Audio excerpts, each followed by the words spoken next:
Liquid Engineering. Sean Gibbs prepares to wave the green flag once again here at the 10th round of TSN's NASCAR Canadian Tire Series. The BDI Ford Fusion of Kerry Mix leads here on the second restart of the evening here on lap 55. Well, you know, we were watching that pit stop just before commercial. Peter Gibbons' guys were actually working out of the pit box, and he's been penalized one lap for working out of the pit box. And Jason Hathaway in the 3-car received the tow truck in a box free pass that last time around, but DJ Kennington, who's battling with the 60, Ron Beauchamp Jr. in the high line, has now worked that high line into a battle for the lead. Great look from the Dupla Color speed shot down the front straightaway. Look at Kennington, high, wide, and handsome in that 17.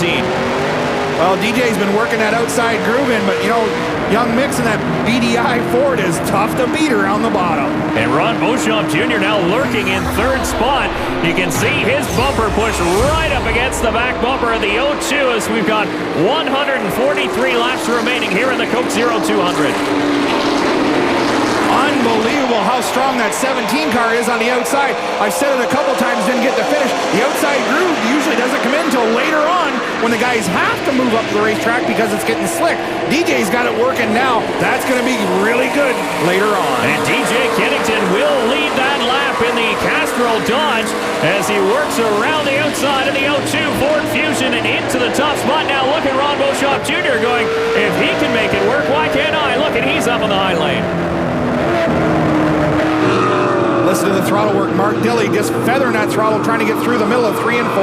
How gentle do you have to be here at Cayuga on that throttle coming off the corner? Extremely cautious, Dave, because coming off of turn 4, that fence sneaks up on you really fast. And that's a place you just don't want to end your race because it ends in an awful hurry.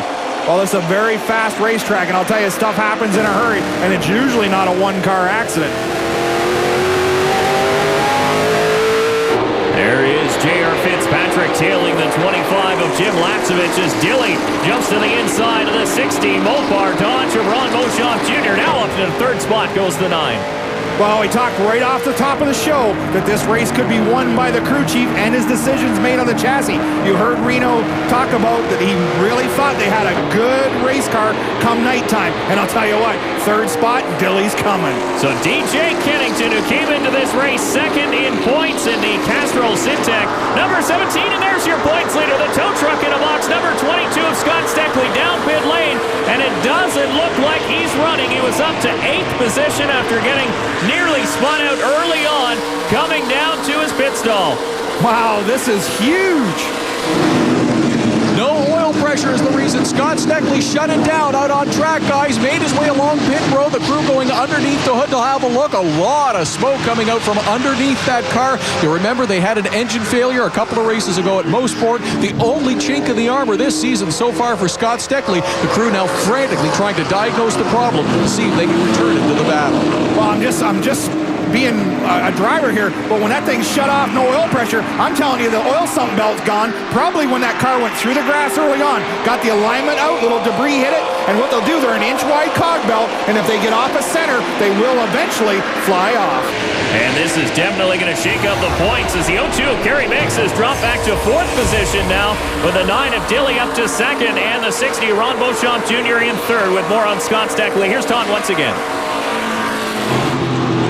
Motor running again on the 22 car, guys. Scott Steckley had a belt go away. That's why he lost oil pressure. The belt has been changed. They think the motor's okay.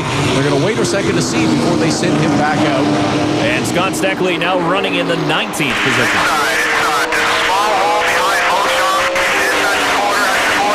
Oh, what a great spotter work. Listen to that. He was telling DJ Kennington he's on the quarter, but there was room to get in between him and the 60 if he wanted to let it happen. Well, DJ Kennington's been working that high lane all evening long, and he's been working it very, very well. Now Mark Dilley in a very fast Dodge number 9 has worked his way into the lead for the first time this evening. Oh, there's Steckley back on the racetrack, and that was a good move there. The 17 used him as a pick. Oh, he's back to pit road. The 22 back to pit road. So Scott Steckley, your points leader, once again down pit lane. Here comes Brad Graham in the full throttle energy drink. Number 19 as well. Doug Brown in the number 10. Looks as though he may be out of this race, so a lot of action down pit lane. And Todd standing by in the number 19 full throttle pit. Smoke out of the rear end is the reason Brad Graham is along pit road. NASCAR wanted him along pit road. Looks like something has gone away in the rear end. Mike Knott and the crew having a look at it. Brad Graham now headed behind the wall.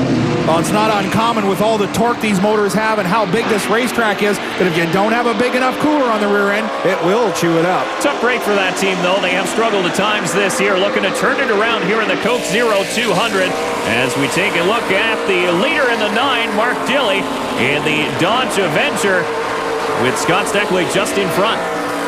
Mark Dilley, he's put the nose of that number 9 Dodge to win, and he's set sail. He's got 7 to 10 car lengths to the second place car. Third position up for grabs here with Andrew Ranger in the 27, tucking underneath the 17 of DJ Kennington. That'll have points ramifications as well.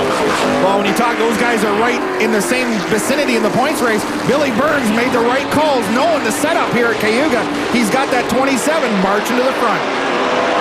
So it's Dilley, Ron Beauchamp Jr., and now Andrew Ranger with the 02 of Kerry Mix. After cooling down his tires just a little bit, now making it trek back up to the front of the field. A battle for 6th, and the lights have gone out. Wow, that's dangerous. Holy moly. Caution flag is going to come out here as the NASCAR officials talking on the scanner. So they will throw the caution here in the Coke 200, the Coke 0200, as the lights have gone dark around halfway of this Cayuga Motor Speedway. Well, our cameras do a real good job of showing you that it's still fairly light, but it's a heck of a lot darker here in person. Absolutely. Very dangerous for the drivers, as you mentioned, to be racing around here at speed with no lights on. So we'll try and get the lights turned back on here in the Coke 0200. Mark Dilley leads.